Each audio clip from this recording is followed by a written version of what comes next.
And as you know, that the IDF has given us their assurances that they will be providing security for our forces once that pier and causeway are operational. You said our assets are en route. Obviously, some are there. Can you detail what is still en route? I would direct you to CENTCOM to speak more to the assets that are moving. Again, this is involving two different COCOMs between UCOM and Central Command, as well as TRANSCOM is providing the assets. So I would direct you to CENTCOM for more specific details on where ships are. I'm going to go to the phones and then come back in the room. JJ Green, WTOP.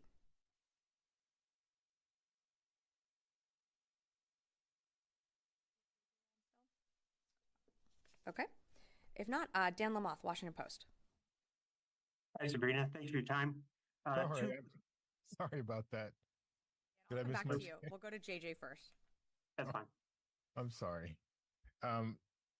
Russia is trying to take advantage of the gap between approval of the weapons package that's intended for Ukraine and the actual delivery of these weapons. We've seen a number of different attacks in places that are very vulnerable right now. And we've also heard from the Ukrainian military that they know that these weapons are going to make a difference, and Russia knows it. So can you give us an update on the delivery of weapons and items that this package would make it available for them? Thanks, JJ, for the question. As soon as we were able to announce that $1 billion PDA, you've heard the Secretary and the President speak to this. We had pre-positioned some weapons and capabilities, so we were ready to support Ukraine almost immediately when that PDA was announced. So whether it was air defenses, artillery, ammunition, that continues to flow to Ukraine, but was almost pretty immediate on getting into Ukraine. In terms of getting to the front lines, getting to the units that need them the most, that's really something that Ukraine can speak to more. So I direct you to the Ukrainian forces to really speak to that. But you've seen us flow PDA packages, getting materials into Ukraine, sometimes within hours, if not a day or two. And so that's what we were ready for. And while we did wait for the supplemental, and that did take months to get across the finish line, we were certainly able to surge that aid when the president signed out that presidential drawdown package. And just last week, we announced another longer-term commitment to Ukraine to the tune of $6 billion in USAI. That will take longer to reach Ukraine, but again, that's for the long-term commitment to them, as we have shown time and time again that we are invested in Ukraine's short-term and long-term future. And with that, I will go to Dan Lamoth, Washington Post. Thank you. Two loose ends, looking to see if there's any update with the situation in Niger and the talks that were ongoing. And then secondly, looking for any kind of update on whether there's been any kind of additional attack or threat either on pier and causeway assets or on the staging facility on the beach. Thanks. Thanks, Dan. In terms of any additional attacks, I'm not tracking any at this moment. I would direct you to the IDF to speak to that in terms of within the vicinity of where the pier will be set up. But at this time, I'm just not tracking anything additional. In terms of Niger,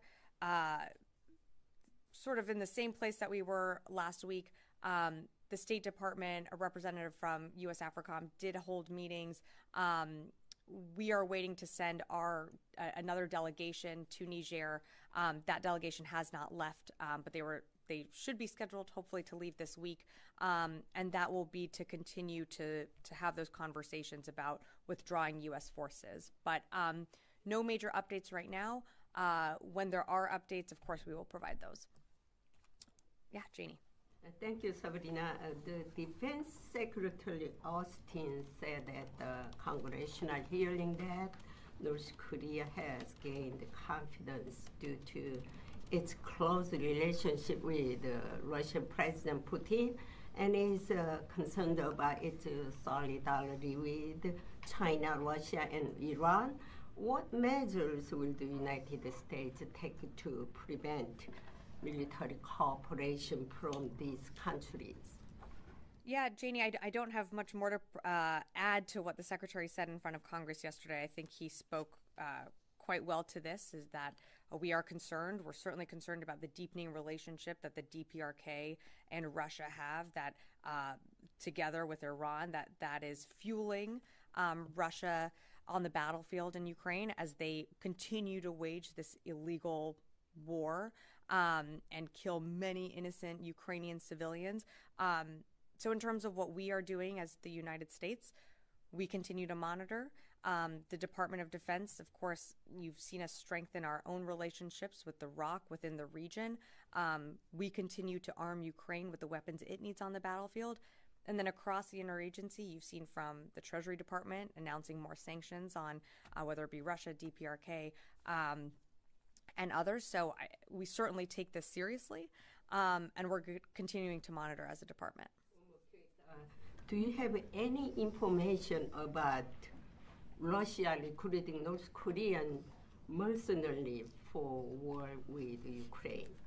I don't have any information on that. I haven't seen any reports on that. But that being said, we certainly know that the DPRK is willing to support Russia in its fight against Ukraine. And that is one country supporting Russia along with Iran. You have over 50 countries and partners supporting Ukraine in its fight. And that's, what you saw last week with the Ukraine Defense Contact Group.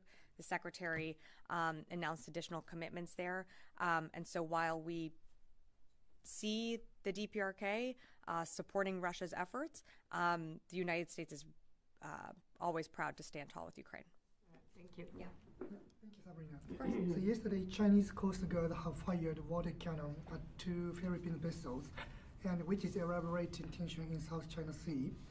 And tomorrow, Secretary Austin will meet Japan and the Philippine Defense Minister in Hawaii to strengthen commitment to the region. But what does the Pentagon expect Japan to do to maintain security in this region?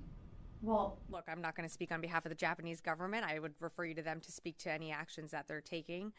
What you're seeing, though, tomorrow with the secretaries meeting between the Philippines, Australia, Japan, it's a second meeting of this type that's being held. So what you're seeing is a deepening of cooperation and security ties, and that's incredibly important in the region. In terms to what you're referring to, I mean, we have and will continue to be clear with Beijing that these actions by the PRC put Filipino crews in danger. They've caused injuries, they've caused damage, they're complete disregard and violation of international law. And so we stand firm with the Philippines and our commitment to the Mutual Defense Treaty. And we really are doing historic work with Manila. We're supporting their military modernization. We're coordinating at every level of government. And so that's something that you're going to see with Secretary Austin tomorrow. Yet again, another conversation building on the relationship from the past, over the last 4 years. Great. I'm going to go to the phones here. We have a few more here. Jeff Shogel, Task and Purpose. Thank you. Mali claims that it has killed Abu Huzaifa, an ISIS leader who played a role in the October 27 Niger ambush. I'm wondering, has Mali provided the Defense Department any information to confirm this, or has the Defense Department been able to independently confirm that this ISIS leader is killed? And do you have any information about what exactly the role he played in the ambush? Thank you. Thanks, Jeff, for the question. I'm sorry, I just don't have any information for you on this. I've seen some of the reports, but I just don't have anything to provide on this at this time. Sam Legrone, USNI. Hey, Sabrina. Over the last week or so, we're seeing pretty much a daily attacks from the Houthis expanding as far out as the Indian Ocean. In particular, the suspected attack on MSC Orion looks like it's pretty far away from kind of the traditional Red Sea areas of attack. Are y'all looking to sort of expand the scope of Prosperity Guardian or any of the other sort of deterrent patrols or protection patrols beyond kind of the Red Sea and Gulf of Aden and get into the Indian Ocean? Thanks. Yeah, thanks, Sam, for the question. So I've seen the reports on an attack in the Indian Ocean. I just can't confirm those. As of right now, Operation Prosperity Guardian is focused on the Red Sea, the Gulf of Aden, the BAM, and working very effectively and efficiently with over 20 different countries. So right now, the mission remains the same. Should the mission change, of course, we would update you on that. But since you gave me the opportunity, I will take it that the Houthis continue to endanger commercial shipping that goes through that region, continue to put at risk U.S. forces, other countries' forces in the region who want to see commerce continue to flow in a very crucial area in the Middle East. And so our teams in the CENTCOM area of responsibility continue to work around the clock, defending commercial shipping, protecting our forces, and I'll just leave it at that. Yeah, come back in the room. Okay, great. Short briefing today. Thanks, everyone.